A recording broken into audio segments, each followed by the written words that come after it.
The labor dispute continues on the West Coast, where a contract issue is disrupting work at 29 different ports and is having a major impact on the U.S. economy, with companies losing millions of dollars over these late shipments. This all comes as workers at a major railway north of the border, Canadian Pacific, walk off the job, potentially disrupting businesses across North America, including right here at home. Joining us now from our sister network is Fox Business Network's Dagan McDowell. So let's focus on what's happening on the West Coast, though, with this big shipping issue. What's going on? What's at odds for all of this? The big danger is a complete shutdown of these 29 ports, which would slam the brakes on imports and exports coming into this country and leaving this country on the West Coast. The two parties involved, and by the way, the White House is sending Labor Secretary Tom Perez out there trying to broker a deal between these two parties. And once again, it is a labor negotiation. The two sides are the Pacific Maritime Association, which represents the employers at these ports,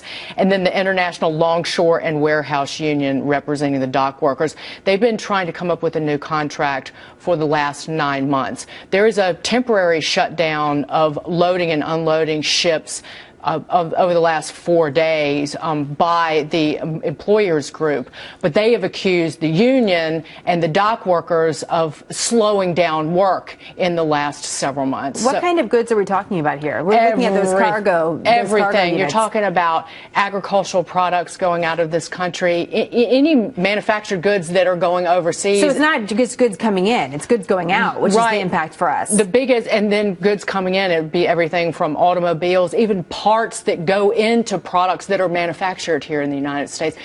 Say Valentine's Day baskets. If you're waiting for toys that were manufactured in China to put in a Valentine's Day basket, if it didn't show up, it's too late. You have one toy maker laid off about 600 seasonal workers because he couldn't get supplies because of this slowdown.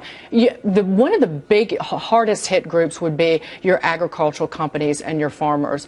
They have goods that they're shipping overseas, and they spoil and rot. And if they can't get them on ships and get them to the people and the companies overseas in Asia that bought them, then they are out of money. So those in the middle of the country really being affected what's happening on the coast. Right, and in California particularly, one of the biggest agricultural states in the nation. Just really quick here, I only have about 20 seconds. Any sort of hints that this is going to break anytime soon? There was a mediator already involved in the contract negotiations. You've got Tom Perez, the labor secretary, going out there. If worse comes to worse,